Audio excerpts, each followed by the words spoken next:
Hello, this is Miss Pulliam, and we are going to read Julius, the Baby of the World, and it's by Kevin Henkes. We've read two other stories by Kevin Henkes recently. All right, here's our character right here, one of them. Let's see what's going to happen. I believe this is Lily. Julius, the Baby of the World. I think some of you might be able to relate to this story because you might have smaller siblings, younger siblings. Okay, so this starts it right here.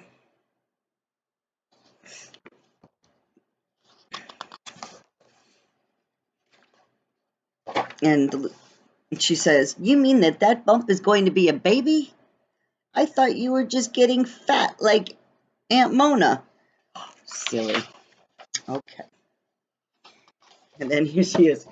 "Hooray!" She says, "Here and here. We're having a baby." So she's all happy. How exciting.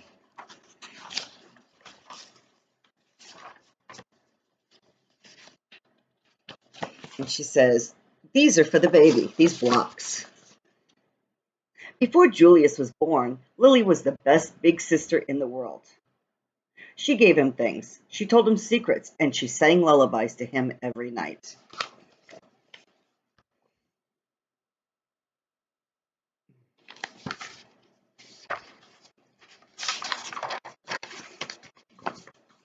After Julius was born, it was a different story. Lily took her things back. She pinched his tail, and she yelled insulting comments into his crib. That's not nice. "I am the queen," said Lily, "and I hate Julius." Wow. Okay, let's see what's going to happen here. So she grabs her blocks and she says, "These are mine." Oh, you can't see. She grabs her blocks and she says, "These are mine." She's taking her toys back. But her parents loved him. They kissed his wet pink nose, they admired his small black eyes, and they stroked his sweet white fur. Lily thought his wet pink nose was slimy. She thought his small black eyes were beady. And she thought his sweet white fur was not so sweet, especially when he needed his diaper changed. "Julius is the baby of the world," chimed Lily's parents. "Disgusting," said Lily.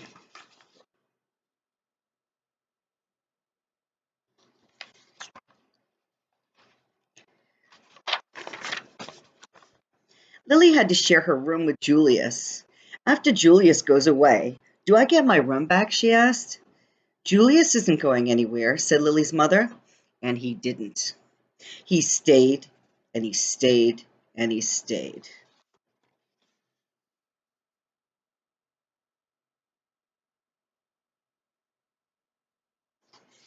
Lily was supposed to be very quiet while Julius slept. "After Julius goes away, can I talk like a normal person again?" she shouted. "Julius isn't going anywhere," said Lily's father. And he didn't. He stayed, and he stayed, and he stayed.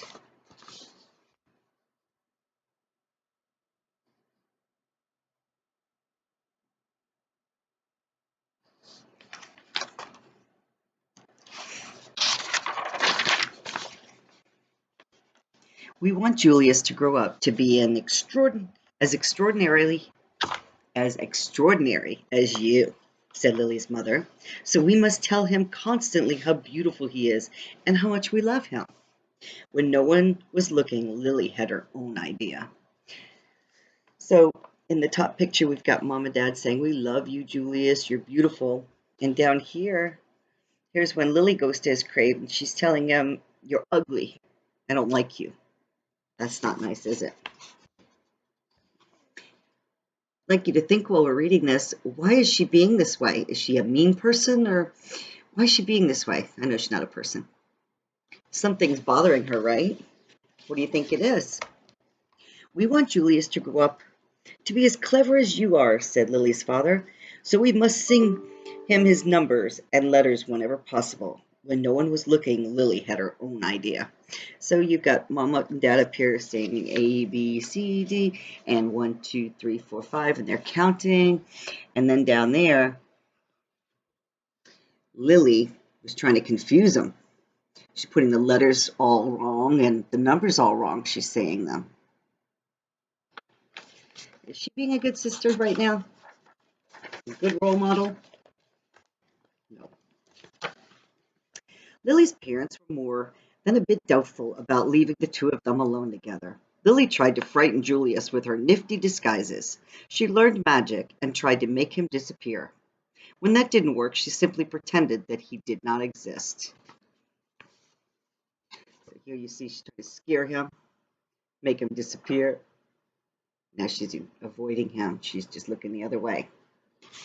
Lily spent more time than usual in the uncooperative chair. The uncooperative chair is what? Yeah, that's right. And she's sitting in the corner, and she has to sit in the chair. And here she says, I hate everything. And she's mad. And here she is. And she says, I'm hungry. I have to go to the bathroom. And she's playing around in her chair there. But she's not allowed to get up from her chair because she's misbehaving.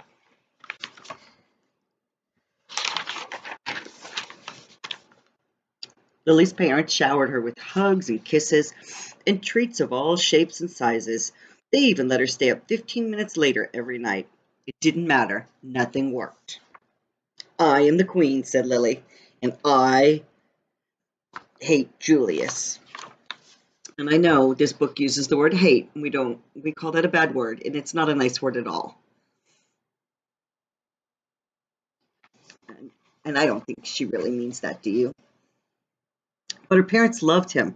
They kissed his wet pink nose. They admired his small black eyes. They stroked his sweet white fur.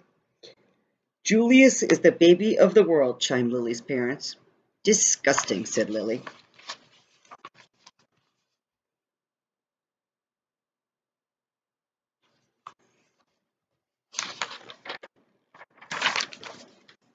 Lily's parents were amused. And what does amused means? They thought it was funny, right? Amused. When Julius blew a bubble, can you believe it? They exclaimed. But if Lily did the exact same thing, they said, Lily, let's mind our manners, please.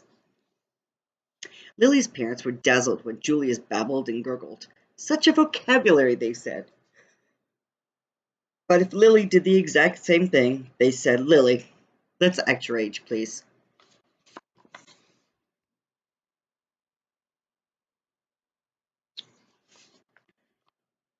Lily's parents were amazed when Julius screamed, What lung capacity! They exclaimed. But if Lily did the same thing, they said, Lily, let's restrain ourselves, please.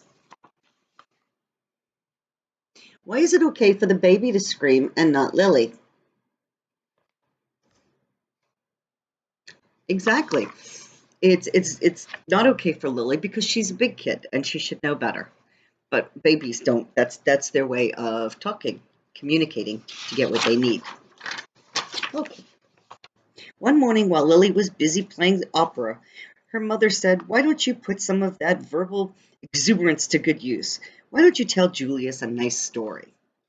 He's too little to understand a story, said Lily. He can understand it in his own way, said Lily's mother. Okay, said Lily, smiling. Julius, the germ of the world by me, said Lily. Once upon a time, said Lily, there was a baby. His name was Julius. Julius was really a germ. Julius was like dust under your bed. If he was a number, he would be 0. If he was a food, he would be a raisin. 0 is nothing. A raisin tastes like dirt. The end, said Lily. Wow, what do you think of that? That story earned her 10 minutes in the uncooperative chair. So she's going back to the timeout chair for 10 minutes because she needs to get it together, right? Do you think maybe she's jealous that the baby gets more attention than she does? But the thing is, the baby needs the attention right now. Lily had glorious dreams about Julius. Yeeks. And a ghastly nightmares, too. So her nightmare was that, look, Julius was going to attack her.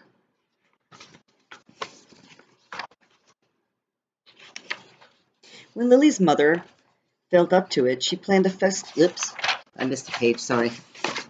Here we go. Lily's parents showered her with compliments and praise and niceties of all shapes and sizes. They even let her drink her juice out of the antique china cup. It didn't matter, nothing worked. I am the queen, said Lily, and I hate Julius. She made a picture of her complete family and she left him out. But her parents loved him. They kissed his wet pink nose, they admired his small black eyes, and they stroked his sweet white fur. Julius is the baby of the world, chimed Lily's parents. Disgusting, said Lily.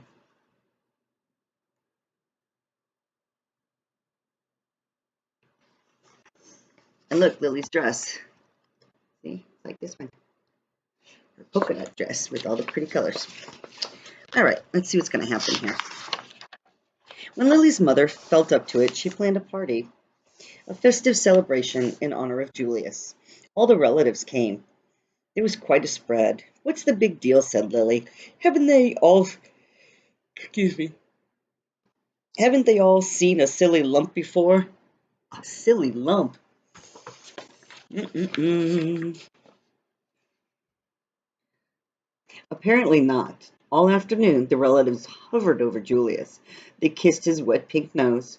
They admired his small black eyes, and they stroked his sweet white fur.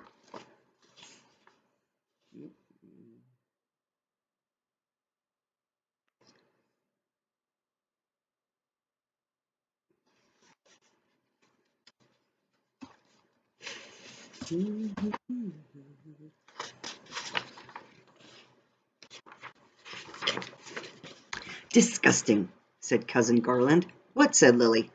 Julius, said Cousin Garland. I think his wet pink nose is slimy. I think his small black eyes are beady. And I think his sweet white fur is not so sweet. He needs his diaper changed. Lily's nose twitched. Can you twitch your nose? There we go. Her eyes narrowed. Let's narrow our eyes. Her fur stood on end. Can't really do much there. And her tail quivered.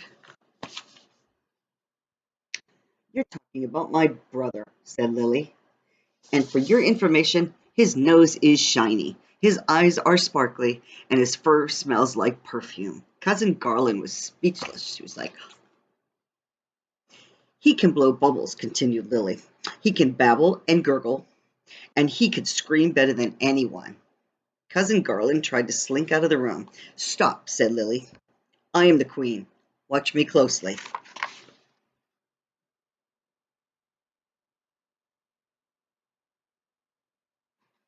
So she didn't like it when somebody else, the cousin, said something bad about the baby because Julius is her brother.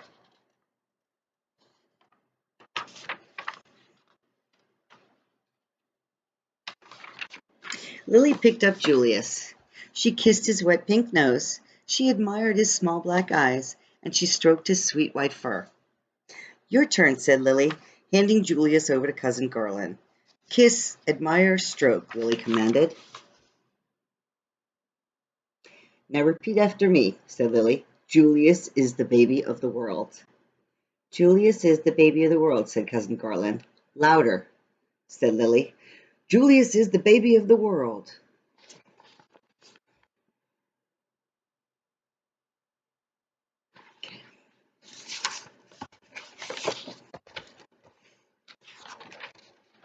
And from then on, he was, in everybody's opinion, especially in Lily's. She dressed him, that's sweet. She dressed him up. She's playing with him now. He got a little bit bigger. He's more fun. She's playing with him. She dressed him up just like her in a costume. So, a lot of you have baby brothers and baby sisters. And you still know, though, that mom and dad still love you so much. But we all have enough love for everybody, right? All right. At this time, Lily and I must go. We will see you soon. Happy reading, my friends.